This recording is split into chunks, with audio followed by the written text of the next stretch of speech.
ಸ್ವಾಭಾವಿಕವಾಗಿ ಇವತ್ತು ಈ ಬೆಳಗಾಂ ಅಧಿವೇಶನ ಏನು ನಡೀತದೆ ಅಲ್ಲಿ ಉತ್ತರ ಕರ್ನಾಟಕದಲ್ಲಿ ನಡೀತಾ ಇರೋದ್ರಿಂದ ಸುವರ್ಣಸೌಧದಲ್ಲಿ ಉತ್ತರ ಕರ್ನಾಟಕದ ಭಾಗದ ಸಮಸ್ಯೆಗಳಿಗೇನಿದಾವೆ ಅವುಗಳ ಬಗ್ಗೆ ಚರ್ಚೆ ಆಗಬೇಕು. ಆ ದಿಶೆಯಲ್ಲಿ ಸರ್ಕಾರ ಬದ್ಧಾಗಿದೆ. ಮೊನ್ನೆ ಮುಖ್ಯಮಂತ್ರಿಗಳು ಕೂಡ ಅವರು ಮುಖ್ಯಮಂತ್ರಿಗಳು ಮತ್ತು ಕಾನೂನು ಸಚಿವರಾದ ಎಚ್.ಕೆ. ಪಾಟೀಲ್ ಎಲ್ಲರೂ ಕೂಡ ಚರ್ಚೆ ಮಾಡಿವೆ.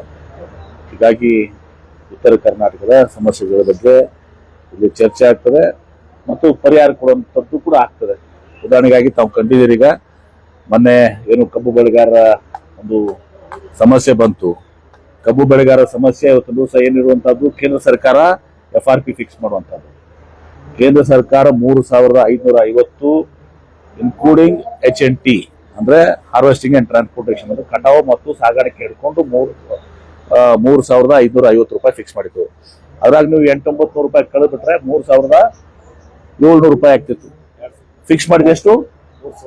3,700 ರೂಪಾಯಿ ಕಟಾವು. ಇದನ್ನ ಹಾರ್ವೆಸ್ಟಿಂಗ್ ಅಂಡ್ ಟ್ರಾನ್ಸ್ಪೋರ್ಟೇಷನ್ 3,750 ರೂಪಾಯಿ.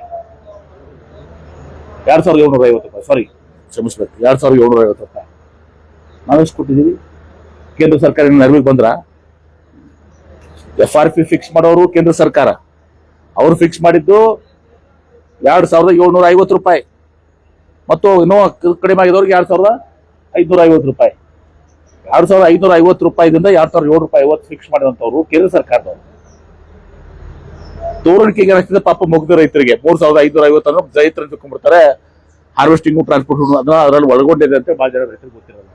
ಸರ್ ಬಿಜೆಪಿ ಹೇಳ್ತಾ ಇದಾರೆ, ಇಲ್ಲ ಸರ್ ರಾಜ್ಯ ಸರ್ಕಾರ ನೀನು ಕೊಡ್ಲೇ ಇಲ್ಲ, ಎಲ್ಲ ಕೊಟ್ಟಿದ್ರೆ ಕೇಂದ್ರದ್ದೇ ಕೊಡ್ತಾ ಇದಾರೆ ಅಂತ ಹೇಳ್ತಾರೆ. ಯಾರು ಏನು ಕೊಟ್ಟಿಲ್ಲ. ಇವತ್ತಿನ ದಿವಸ ಕಾರ್ಖಾನೆಗಳು ಕೊಟ್ಟಿದಾರ, ರಾಜ್ಯ ಸರ್ಕಾರ ಕೇಂದ್ರ ಸರ್ಕಾರ ಏನ್ ಕೊಟ್ಟಿದ್ದಾರೆ ಸರ್? ಏನ್ರಿ ಏನ್ ಕೊಟ್ಟಿದ್ದಾರೆ ಅಂತ ಹೇಳಿ ನಿಮ್ಗೂ ಗೊತ್ತಿದೆ. 1 ರೂಪಾಯಿ ಕೊಟ್ಟಿಲ್ಲ. ಅಷ್ಟೇ ಅಲ್ಲ, MSP ಈಗ 31 ರೂಪಾಯಿ 6 ವರ್ಷದಿಂದ ಆಯ್ತು. MSP 31 ರೂಪಾಯಿ 41 ರೂಪಾಯಿ ಮಾಡ್ಬೇಕು ಅಂತ ಹೇಳಿ ಫಡ್ನವೀಸು ಬರ್ದಾರ. ಅದು ಮಾಡಿದ. ಎಥನಾಲ್ ಇವತ್ತು ನಮ್ ಕೆಪಾಸಿಟಿ ಎಥನಾಲ್ ಖರೀದಿ ಮಾಡ್ತಾ ಇಲ್ಲ. 50% ಎಥನಾಲ್ ಖರೀದಿ ಮಾಡ್ತಾ ಇಲ್ಲ ಅವರು. ಎಥನಾಲ್ಗೆ ಬಹಳ ಇದು ಎಷ್ಟು ಅದಕ್ಕೆ ಪ್ರಚಾರ ಮಾಡಿದ್ರು. ಎಥನಾಲ್ ಉತ್ಪಾದನೆ ಆಗಿದ್ದಂಗೆ ಖರೀದಿ ಮಾಡ್ತಾ ಇಲ್ಲ 50%. ಅದೇನೇ ಇರಲಿ, ಏನ್ ಕೊಟ್ರಪ್ಪ ಇವರು? ಮುಖ್ಯಮಂತ್ರಿಗಳು ಪ್ರಧಾನಮಂತ್ರಿಗೆ ಹೋಗಿ ಮನವಿ ಕೊಟ್ಟು ಹೋಗಿದ್ರು, ಭೇಟಿಯಾಗಿ ಖುದ್ದು ಭೇಟಿಯಾಗಿ. ಏನಾದ್ರು ಮಾಡಿದ್ರ? ಈಗ ಮೆಕ್ಕೆಜೋಳ ಪ್ರಶ್ನೆ ಅದ. 2,400ರಿಂದ 600 ಫಿಕ್ಸ್ ಮಾಡಿದ್ರು. 400 ಫಿಕ್ಸ್ ಮಾಡಿದ್ರು ಯಾರು? 200ರಿಂದ 2,400 ಕೇಂದ್ರ ಸರ್ಕಾರ ಕೊಡ್ಬೇಕಲ್ಲ. ಈಗ ಕೊಡ್ಬೇಕಲ್ಲ. ಏನಾಗಿದೆ ಜನರಿಗೆ ಪಾಪ ಅರ್ಥ ಆಗೋದಲ್ಲ, ಮುಗ್ಧ ರೈತರಿಗೆ ಅರ್ಥ ಆಗೋದಲ್ಲ. ಇದೆಲ್ಲ ಮೆಕ್ಕೆಜೋಳ ಹಿಡ್ಕೊಂಡು ಎಲ್ಲಾನು ಕೇಂದ್ರ ಸರ್ಕಾರದ್ದು, ಕಬ್ಬಿದ್ದು ಕೇಂದ್ರ ಸರ್ಕಾರದ್ದು. ಕೇಂದ್ರ ಸರ್ಕಾರ ವೈಫಲ್ಯ ಅದನ್ನ ಇದು ಮಾಡ್ಕೊಂಡು ನಾವು ನಿಭಾಯಿಸುವ ಪ್ರಶ್ನೆ ಮಾಡಿದ್ರೆ ಮತ್ತೆ ನಮ್ಮ ವಿರುದ್ಧ ಇವ್ರು ಹೋರಾಟ ಮಾಡ್ತಾರೆ. ಅವರು ರೈತರು ಕರ್ಕೊಂಡು ನಮ್ಮ ಯಡಿಯೂರಪ್ಪ ಸಾಹೇಬ್ರ ಸುಪುತ್ರ ವಿಜೇಂದ್ರ ಅವರು ಕಬ್ಬು ಬೆಳೆಗಾರ ಹೋರಾಟ ಹೋಗಿ ಮಲಗ್ತಾರ. ರಾಜಕೀಯ ನೋಡಿ ಇವ್ರದು. ಅಲ್ಲಿ ಬಿಜೆಪಿ ಸಕ್ಕರೆ ಕಾರ್ಖಾನೆ ಮಾಲಕರಲ್ಲಿ ಬೆಂಗಳೂರು ಮೀಟಿಂಗ್ ಬಂದು ಕೊಡ್ತಾರ. ಈ ಕಡೆ ಸ್ಟ್ರೈಕ್ ಮಾಡೋರು ಇವರೇ, ಬೆನಿಫಿಷರೀಸ್ ಇವರೇ. ಆದ್ರೆ ಒಂದ್ ಹೇಳ್ತೀನಿ, ಮೆಕ್ಕೆಜೋಳ ಆಗ್ಲಿ ಕಬ್ಬಾಗ್ಲಿ ಎಲ್ಲಾನು ಕೂಡ ಇವೆಲ್ಲವೂ ಕೇಂದ್ರ ಸರ್ಕಾರದ ಜವಾಬ್ದಾರಿ. ಇವ್ರು ತಾವು ಏನೂ ಮಾಡ್ತಾ ಇಲ್ಲ. ಆ ಜವಾಬ್ದಾರಿಯನ್ನ ನಾವು ಹೊತ್ತು ಸರ್ಕಾರ, ರಾಜ್ಯ ಸರ್ಕಾರ ಮಾಡ್ತಾ ಇದೆ. ನಮ್ಮ ರೈತರು ಅಂತೇಳಿ ನಾವು ಮಾಡ್ತಾ ಇದ್ದೀವಿ, ನಮ್ಮ ಮುಖ್ಯಮಂತ್ರಿಗಳು ಮಾಡ್ತಾರೆ, ಸಿದ್ದರಾಮಯ್ಯನವರು, ನಮ್ಮ ಸರ್ಕಾರ. ಆದ್ರೆ ಇವ್ರಿಗೆ ನಾಚಿಕೆ ಬರಬೇಕು. ಅದ್ರ ಮತ್ತೆ ರಾಜಕಾರಣ ಮಾಡ್ತಾರೆ, ಹೋರಾಟ ಅಂತೆ. ಕಬ್ಬು ಬೆಳೆಗಾರ ಹೋರಾಟ, ಮೆಕ್ಕೆಜೋಳ ಹೋರಾಟ. ಅರೆ ಹೋಗಿ ಹೋರಾಟ ಮಾಡ್ರಿ ಅಲ್ಲಿ ಪ್ರಧಾನಮಂತ್ರಿಗಳ ಮನೆ ಮುಂದೆ. ನಿಮ್ಮ ಟ್ರ್ಯಾಕ್ಟರ್ ಆಗಿಟ್ರೆ ತಗೊಂಡು ಹೋಗ್ರಿ ಅಲ್ಲಿ ಪ್ರಧಾನಮಂತ್ರಿಗಳ ಮನೆ ಮುಂದೆ. ಜನಾರ್ದನ್ ರೆಡ್ಡಿ ಅವ್ರ ಮನೆ ಪ್ರತಿಭಟನೆ ಮಾಡಿದಾಗ ಹೇಳಿದ್ರು ಸರ್, ಇಲ್ಲ CM ಅವರು ರೈತರ ಪರವಾಗಿಲ್ಲ ಅನ್ನೋದನ್ನ. ಜನಾರ್ದನ್ ರೆಡ್ಡಿ ಬಗ್ಗೆ ನಾನು ಮಾತಾಡಕ್ ಹೋಗೋದಲ್ಲ. ನನ್ನ ಬಗ್ಗೆನೂ ಮಾತಾಡಿದಾರೆ, ಗೊತ್ತದ. ನಾ ಮಾತಾಡಿದ್ರೆ ಬಾ ದೊಡ್ಡದಾಗ್ತದ. ಇಡೀ ಜಗತ್ತಿಗೆ ಗೊತ್ತದ ಜನಾರ್ದನ್ ರೆಡ್ಡಿ ಇತಿಹಾಸ. ಇಂಥ ಲೂಟಿಕೋರರ ಮಾತು ಕೇಳಿ ನಾ ಹೇಳಕ್ ದರೋಡೆಕೋರ. ರೈತರಿಗೆ ಬಂದು ಮಾತಾಡ್ತಾರೆ ಸಚಿವರು, ರೈತರಿಗೆ ಬಂದು ಯಾರು ಮಾತಾಡಿದ್ರು? ಹೂ ಜನಾರ್ದನ್ ರೆಡ್ಡಿ, ಜನಾರ್ದನ್ ರೆಡ್ಡಿ ಇದು ಜಗತ್ತಿಗೆ ಗೊತ್ತದ. ಏರ್ಪೋರ್ಟ್ ಅಂತ ನಾ ಮಾಡ್ತಿದೀವಲ್ಲ, ಏರ್ಪೋರ್ಟ್ ಕಪಿಲ್ ಸಿಬ್ಬಲ್ ಹಾಕಿ ಇವತ್ತು ನಾನು ಫೈಟ್ ಮಾಡ್ತಾ ಇದ್ದೀನಿ. ಅದ್ರ ರಾಜಕೀಯ ಮಾಡಿದ್ರೆ ಬಹಳ ದೊಡ್ಡ ರಾಜಕೀಯ ಮಾಡ್ಬೋದಾಗಿತ್ತು ನಾನು. ಏರ್ಪೋರ್ಟ್ ನಲ್ಲಿ ಚುನಾವಣೆ ಏನು ಚುನಾವಣೆ ರೆಡಿ ಆಗ್ತೇವೆ. ಯಾರು ಜನಾರ್ದನ್ ರೆಡ್ಡಿ ಈ ಸಲ ಚುನಾವಣೆ ಜನಾರ್ದನ್ ರೆಡ್ಡಿ ಸೋಲ್ತಾನ. ಸುಮ್ಮನೆ ವಾಸಲ ಎಲ್ಲೋ ಒಂದು ಹೋಗಿ ಆಯ್ತು. ದರೋಡಿಕೋರು, ಲೂಟಿಕೋರು, ಇವ್ರು ರೈತರಂತಿವ್ರು. ಇಡೀ ಜಗತ್ತಿಗೆ ಗೊತ್ತದ, ಬರೇ ರಾಷ್ಟ್ರಕ್ಕಲ್ಲ ಇಡೀ ಜಗತ್ತಿಗೆ ಗೊತ್ತಿದೆ ಜನಾರ್ದನ್ ರೆಡ್ಡಿ ಇತಿಹಾಸ. ಗೊತ್ತಿದೆ ಇಲ್ಲೋ? ಇವ್ರು ಬಂದು ರೈತರದ್ದು ಹಸಿರುಟಾವಲ್ಲ, ಗಟ್ಟ ಮಂದಿ ರೈತರನ್ನ ಮುಳುಗಿಸಿದೆಯಪ್ಪ ಪುಣ್ಯಾತ್ಮ. ಎಂ ಬಿ ಪಾಟೀಲ್ ಹೋರಾಟ ಮಾಡ್ತಾನಂತ, ನಾ ರೈತರಿಗೆ ನೀರು ಕೊಟ್ಟಿದ್ದೀನಿ. ಇವ್ರೇನ್ ಮಾಡಿದಾರಂತೆ? ಸರ್ ಈಗ ಎಲ್ಲಾ ಸಂಪತ್ತನ್ನ, ರಾಜ್ಯದ ಸಂಪತ್ತನ್ನ ಲೂಟಿ ಹೊಡೆದು ಆ ಗಡಿನೂ ಕೂಡ ಇದು ಮಾಡಿ, ಅದೇನೋ ಅಂತಾರ ದೇವ್ರ ಶಾಪ. ಅಲ್ಲ ಒಂದು ದೇವಸ್ಥಾನ ದೇವಿ ಗುಡಿನೂ ಕಿತ್ತಾಕಿದ್ರು ಅವ್ರು. ಆ ದೇವಿ ಶಾಪ ಹತ್ತಿದೆ ಇವ್ರಿಗೆ. ಓಬಳಾಪುರ ಇಂಥವ್ರು ಬಂದು ರೈತರು ಹತ್ತವ್ರು, ರೈತರು ಹೋರಾಟ ಆಗ್ತದೆ. ಅಬ್ಬಾಬಾಬಾ ಎಂ ಬಿ ಪಾಟೀಲ್ ಹುಡುಗ ರೈತರು ಗುಸ್ತಾರಿ. ನಾ ನೀರು ಕೊಟ್ಟಿದ್ದೀನಪ್ಪ ಬರದ ಜಿಲ್ಲೆಗೆ, ನನ್ನ ಜಿಲ್ಲೆ ಜನತೆ ಗೊತ್ತದ, ನಾನು ಏನನ್ನೋದು ಜಿಲ್ಲೆ ಜನತೆ ಗೊತ್ತದ. ಪುಣ್ಯಾತ್ಮ ಜನಾರ್ದನ್ ರೆಡ್ಡಿ ನಿನ್ನ ಬಗ್ಗೆ ಜಿಲ್ಲೆ ಅಲ್ಲ, ಇಡೀ ಜಗತ್ತಿಗೆ ಗೊತ್ತದ. ಸರ್ ಈಗ ಇಂಡಿಗೋ ವಿಮಾನ ಹಾರಾಟ ಸಮಸ್ಯೆ ಅದು ಅದರಲ್ಲಿ ಕೇಂದ್ರ ಸರ್ಕಾರದ ಕೂಡ ತಪ್ಪಿದೆ. ಈಗ ವಾಪಸ್ ತಕೊಂಡ್ರಿ. ಈಗ ಒಂದು ತರಾತುರಿಯಲ್ಲಿ ಇವತ್ತೊಂದು ದಿವಸ ಒಂದು ಆದೇಶ ಹೊರಡಿಸಿಬಿಟ್ಟು ಪೈಲಟ್ ಅವರ್ಸ್ ಫಿಕ್ಸ್ ಮಾಡಿದ್ರು. ಕರೆಕ್ಟ್ ಇದೆ, ಅದು ಫಿಕ್ಸ್ ಮಾಡಿದ ತಪ್ಪಂತಲ್ಲ. ಸ್ವಲ್ಪ ಎಲ್ಲರೂ ಕಾನ್ಫಿಡೆನ್ಸ್ ತಗೊಂಡು ಇದು ಮಾಡಿ ಮೀಟಿಂಗ್ ಮಾಡಿ ಸುಸೂತ್ರ ಎಷ್ಟು ತೊಂದ್ರೆ ಪಾಪ, ಎಷ್ಟು ಜನ ತೊಂದ್ರೆ. ನಾನು ಬೆಳಗಾವಿ ಫ್ಲೈಟ್ ಬರತ್ತಿದ್ದೆ, ಸುಮ್ನೆ ನಮ್ಮ ಏನೋ ಅಂದ್ರು ನೋಡಿ ಸರ್ ಫ್ಲೈಟ್ ತಡ ಆಗ್ಬೋದು ಗಿಡ ಹೋದು ಸುಮ್ ಕಾರಣ ಹೊರಿತಾನೆ ಬಂದಿನಿ. ನಿಮ್ ಪ್ರೆಸ್ ಕಾನ್ಫರೆನ್ಸ್ ನಿಮ್ ಮುಂದೆ ಇರ್ತಿರ್ಲಿಲ್ಲ ನಮ್ಗೆ, ನಾನು ಬೆಳಗ್ಗೆ ಬಿಡ್ಬೇಕಾಗಿತ್ತು. ಬಹಳ ದಿವಸ ಇದು ಕೇಂದ್ರ ಸರ್ಕಾರ ನಿಲುಗಳು ಈಗ ವಿಡ್ರಾ ಮಾಡಿದೆ. ಯಾಕೆ ಮಾಡಿದ್ರೆ ಪೌಡ್ರ ಮಾಡುವಾಗ ತಿಳಿಲಿಲ್ಲ. ಮಾಡಿದ್ದನ್ನ hours to working hours correct, ಯಾರಿಗೂ ಸ್ಟ್ರೆಸ್ ಮಾಡಿ ನಾಳೆ ಅವ್ರನ್ನ ಅಪಾಯಕ್ಕೆ ಹಾಕುವಂತ ಆಗ್ಬಾರ್ದು. ಅದನ್ನ ಕರೆಕ್ಟ್ ಆಗಿ ಮಾಡ್ಬೇಕಾಗಿತ್ತಲ್ಲ, ಎಲ್ಲ ತಿಳಿಸಿ ಹೇಳಿ. ಅವ್ರ ಪೈಲಟ್ಸ್ ಅಪಾಯಿಂಟ್ ಮಾಡ್ಕೋಬೇಕಾಗ್ತಿತ್ತು, ಅರೇಂಜ್ಮೆಂಟ್ ಮಾಡ್ಕೋಬೇಕಿತ್ತು. ಅರೇಂಜ್ಮೆಂಟ್ ಮಾಡ್ಕೊಂಡಿದಾರ ಇಲ್ಲ ಎಲ್ಲ ತಿಳ್ಕೊಂಡು ಮಾಡ್ಬೇಕಲ್ಲ. ಟೈಮ್ ಕೊಡ್ಬೇಕು. We are not for the airlines are the government, we are for the people. ಜನರಿಗೆ ಏನಾರ ಅನುಕೂಲತೆ ಆಯ್ತು. ಬಸ್ ಸ್ಟ್ಯಾಂಡ್ ಅದಂಗ ಆಗಿದ್ದು ಪಾಪ. ಏರ್ಪೋರ್ಟ್ ನಾಗ ಕೆಳಗೆ ಕೂತು ಊಟ ಮಾಡ್ತಾವ ಜನ, ಮಕ್ಕೊಂಡವಲ್ಲ ಏರ್ಪೋರ್ಟ್ ನಾಗ ಕೊಟ್ರು. ಯಾವ ಪರಿ ಅದು ಇದೇ ಅಕ್ಷಯ ದಿನ. ಸರ್ ಈಗ ಸಿದ್ದರಾಮಯ್ಯ ಆಪ್ತ ಸಚಿವರನ್ನ ಡಿ ಕೆ ಶಿವಕುಮಾರ್ ಭೇಟಿ ಮಾಡಿ 1-to-1 ಮೀಟಿಂಗ್ ಮಾಡ್ತಾ ಇದ್ದಾರೆ. ನೀವು ಇದ್ದೀರಾ ಸರ್? ಅವಾಗ ಕೂಡ ಈಗ ಜಾರಕಿಹೊಳಿ ಅವರು ಕೂಡ ಭೇಟಿಯಾಗಿದ್ದಾರೆ. ನೀನು ನನಗೂ ಭೇಟಿಯಾಗಿದ್ರು. ಏನಿದೆ ನಾವು ಅದಕ್ಕಿಂತ ಮೊದಲು ಭೇಟಿಯಾಗಿದೆ. ಡಿ ಕೆ ಶಿವಕುಮಾರ್ ಅವರು ನಮ್ಮ ಕೆಪಿಸಿಸಿ ಅಧ್ಯಕ್ಷರು, ಉಪಮುಖ್ಯಮಂತ್ರಿಗಳು. ಏನ್ ತಪ್ಪದ? ಅಲ್ಲ, ಈ ಸಿಎಂ ಗದ್ದಿಗೆ ಗುದ್ದಾಟ ಮಾರ್ಮೇಲೆ ಭೇಟಿಯಾಗೋದು ಸ್ವಲ್ಪ ವ್ಯತ್ಯಾಸ ಅಂದ್ರೆ ಈಗ ಭೇಟಿ ಆಗಬಾರ್ದು ಅನ್ನಂಗ ಆಯ್ತದೆ. ಈಗ ಮೊನ್ನೆ ನನಗೆ 3 ಕೆಲಸ ಇದ್ದು. ಒಂದು ಬಬಲೇಶ್ವರದ ನಂದೊಂದಿದು, ನಮ್ಮ ಕಟ್ಟಕೊಂಡವ್ರದ್ದು ನಿನ್ನೆ ಕ್ಯಾಬಿನೆಟ್ ನ ಪಾಸ್ ಆಯ್ತು, ನಮ್ಮ ಚರ್ಚಂದು ನಿಮ್ಮ ಸ್ಕಾಡದ್ದು.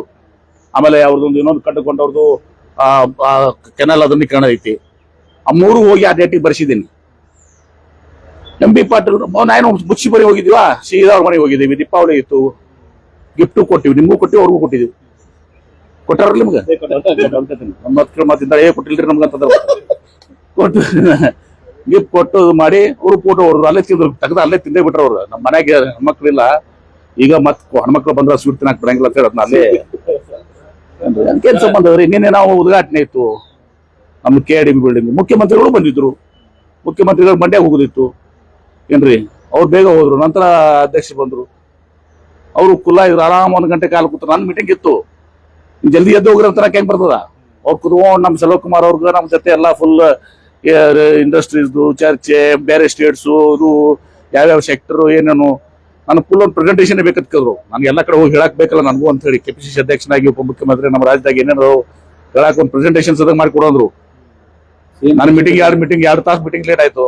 ಅದಕ್ಕೇನಾದ್ರು ಯಾರು ಸಿಎಂ ಕುರ್ಚಿ ಚರ್ಚೆ ಮಾಡ್ಬೇಕಾದ್ರೆ ನಾವು KIDB ಬಿಲ್ಡಿಂಗ್ ಮಾಡ್ತೀವ, ಕೆಪಿಸಿಸಿ ಆಫೀಸ್ನಾಗ ಮಾಡ್ತೀವಿ, ಡಿ ಕೆ ಶಿವಕುಮಾರ್ ಅವ್ರ ಮನ್ಯಾಗ ಮಾಡ್ತೀವಿ, ಸಿದ್ದರಾಮಯ್ಯ ಅವ್ರ ಮನ್ಯಾಗ ಮಾಡ್ತೀವಿ, ಅಥವಾ ಅವ್ರು ನಮ್ಮ ಮನ್ಯಾಗ ಮಾಡ್ತಾರ. ಬ್ರೇಕ್ಫಾಸ್ಟ್ ಕರೆ ಕೊಡ್ತೀವಿ, ಲಂಚ್ ಕರೆ ಕೊಡ್ತೀವಿ, ಡಿನ್ನರ್ ಕರೆ ಕೊಡ್ತೀವಿ.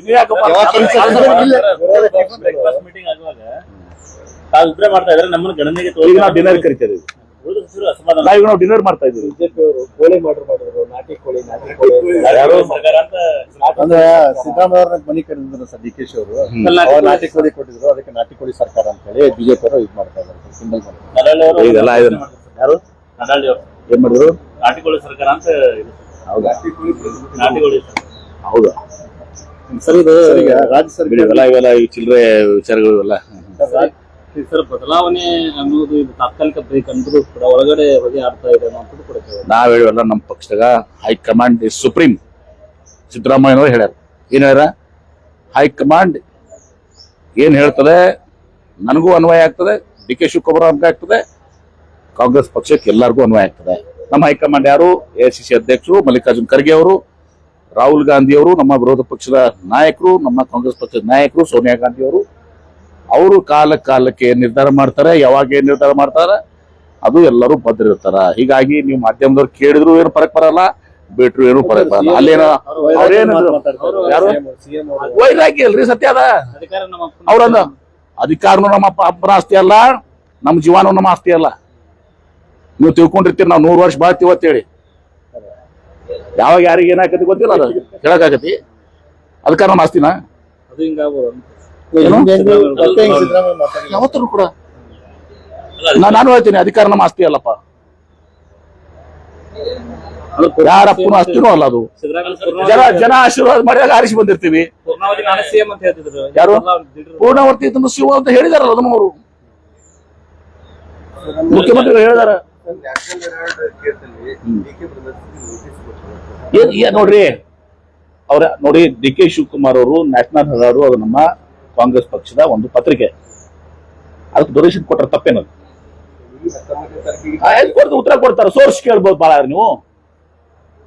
ನೀವು ಸೋರ್ಸ್ ಕಿಂತ ಏನೋ ಹೆಚ್ಚಿಗೆ ಕೇಳಕ್ಕಾಗಲ್ಲ. ನೀವು ಕೊಟ್ಟಿದಂತ ಹಣ ಚೆಕ್ನ ಕೊಟ್ಟಾರ, ಚೆಕ್ನ ಕೊಟ್ಟದ್ದು ಕೇಳ್ತಿರಲ್ಲ, ಏನ ಕ್ಯಾಶ್ನ ಕೊಡ್ಬೇಕಾಗಿತ್ತಾ? ಸಿಎಂ ಚರ್ಚೆ ಇರ್ಬೇಕಾದ್ರೆ ಇದು ಏನೋ ಒತ್ತಡ, ಏನು ಒತ್ತಡ ಅಲ್ರಿ, ಇದೆಲ್ಲಾನು ಸುಮ್ಮನೆ ಕೊಡ್ಸಿದ್ದಾರೆ. ಬಿಜೆಪಿ ಅವ್ರದ್ದು ಇಲ್ಲಿ ಕರ್ನಾಟಕ ರಾಜ್ಯದಾಗಂತೂ ಹೊತ್ತದ್ದು ಏನೂ ಉಳಿದೇ ಇಲ್ಲ. ಹೇಳ್ತೀನಿ, ಕರ್ನಾಟಕ ರಾಜ್ಯದ ಬಿಜೆಪಿ ಅನ್ನೋದೇ ಉಳಿದಿಲ್ಲ. ಛಿದ್ರ ಆಗ್ಯದ ಏನ್ರಿ. ಮೈಕ್ರೋಸ್ಕೋಪಿಕ್ ಗ್ರೂಪ್ ಆಗಿದಾವ, 20 ಗ್ರೂಪ್, 20 ಬಾಗಿಲುಗಳು, 3 ಕಿಟಕಿ ಏನ್ರಿ. ಅದ್ರಲ್ಲಿ ಮನೆ ಶುದ್ಧ ಮಾಡ್ಕೊಡ್ರಿ, ಮಂದಿದ್ ಏನು ಮಾತಾಡ್ತೀರಿ ಸರ್? ಜನಾರ್ದನ್ ರೆಡ್ಡಿ ನಾವು ಮಾಡಿಬಿಡ್ತೀರಿ ಅಪೋಸಿಷನ್. ಆರ್ ಅಶೋಕ್ ಅವ್ರನ್ನ ತೆಗೆದು ಅತ್ಯಂತ ಸಮರ್ಥವಾದಂತ ನಾಯಕರಾದಂತ ದರೋಡೆಕೋರರಾದಂತ ಜನಾರ್ದನ್ ರೆಡ್ಡಿ ಅವರು ಮಾಡಿರ್ತಾರೆ. ಅರೆ ಇವೆಲ್ಲ ಏನಾದ್ರು ಉತ್ತರ ಕೊಡ್ತಾರೆ, ಏನಾಗುದಲ್ಲ ಏನಾಗುದ್ರಿ? ನಾ ಯಾವ ಬ್ಯಾಂಕ್ ಅಕೌಂಟ್ ಕೊಡ್ತಾರಪ್ಪ, ಸೋರ್ಸ್ ಕೊಡ್ತಾರ, ಅವ್ರಿಗೂ ಗೊತ್ತಿರ್ತಾವ, ಸ್ವಲ್ಪ ಕೊಟ್ಟಿರ್ತಾರ. ಸರ್, ಈಗ ಬಹಿರಂಗವಾಗಿನೇ ಕೆಲವರು ಡಿ ಕೆ ಶಿವಕುಮಾರ್ ಪರವಾಗಿ ಬ್ಯಾಟ್ ಬೀಸಿದ್ರು, ಕೆಲವೊಬ್ರು ಸಿದ್ದರಾಮಯ್ಯ ಪರವಾಗಿ ಬ್ಯಾಟ್ ಬೀಸಿದ್ರು. ತಪ್ಪೇನದ್ರಿ? ನೋಡ್ರಿ, ಎಲ್ಲರಿಗೂ ತಮ್ಮ ಫಾಲೋವರ್ಸ್ ಇರ್ತಾರ, ಅವ್ರವ್ರ ಫಾಲೋವರ್ಸು ಅವ್ರು ಮುಖ್ಯಮಂತ್ರಿ ಆಗ್ಬೇಕಂದಿರ್ತದ. ಅವ್ರ ಜನ, ಮತಕ್ಷೇತ್ರದ ಜನ, ಜಿಲ್ಲೆ ಜನ. ತಪ್ಪೇನಿದ್ರಿ? ಎಷ್ಟೋ ಶಾಸಕರು ತಮ್ಮ ಶಾಸಕರು ಮಂತ್ರಿ ಆಗ್ಬೇಕಂತದ, ತಪ್ಪೇನದ್ರಿ? 130 ಜನ ಶಾಸಕರು, 30-40 ಜನ ಶಾಸಕರು ಒಟ್ಟು ಅರ್ಧದ ಮಂತ್ರಿ ಆಗಕ್ಕ ತಪ್ಪೇನಿದೆ?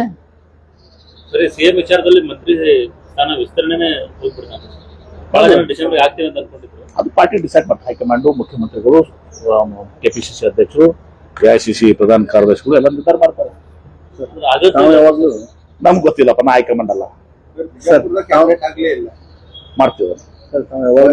ಸಿದ್ದರಾಮಯ್ಯ ಮಾಡಿದ್ವಿ. ಯಾವಾಗಲೂ ಕೂಡ ಸಿದ್ದರಾಮಯ್ಯ ಅವ್ರ ಪರವಾಗಿ ದುಡ್ಡಿಸ್ಕೊಂಡ್ರು, ಅವ್ರ ಪರವಾಗಿ ಇದು ಮಾಡಿದ್ದಾರೆ. ಈಗ ತಮ್ಮ ಈ ರೀತಿ ಒಂದು ಬದಲಾವಣೆ ಸೃಷ್ಟಿಯಾಗಿದೆ. ಈ ಇದರಲ್ಲಿ ನೋಡಿ, ಎಲ್ಲರೂ ಯಾರು ಬಂದ್ ಹೇಳ್ತೀನಿ, ಸಿದ್ದರಾಮಯ್ಯ ನೋಡ್ಕೊಂಡು ಎಂ.ಬಿ. ಪಾಟೀಲ್ ಎಲ್ಲರೂ ಕಾಂಗ್ರೆಸ್ ಪಕ್ಷದ ಪರವಾಗಿ. ಒಳಗೆ ನಾವು ಯಾರಿಗೊಬ್ಬರಿಗೆ ಇದು ಇರ್ಬೋದು.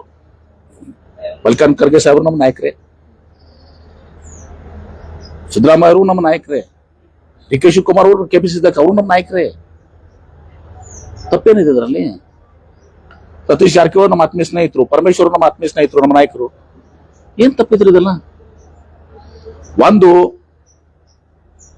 Ultimately we are all Congress. Congress ನಲ್ಲಿ ಹೈಕಮಾಂಡ್ ಈಸ್ ಸುಪ್ರೀಂ. ಹೈಕಮಾಂಡ್ ಸರ್ವಶ್ರೇಷ್ಠ. ಇಷ್ಟೊಂದು ಜನಾದೇಶ ಕೊಟ್ಟರು ಕುರ್ಚಿಯ ಕಿತ್ತಾಟ ಯಾಕಂತ ಜನ ಮಾತಾಡ್ಕೊಳ್ಳೋದು. ಎಲ್ಲಿ ಕಿತ್ತಾಟ? ನೀವೆಲ್ಲ ಮಾಧ್ಯಮ ಸೃಷ್ಟಿ ನಿಮ್ದು.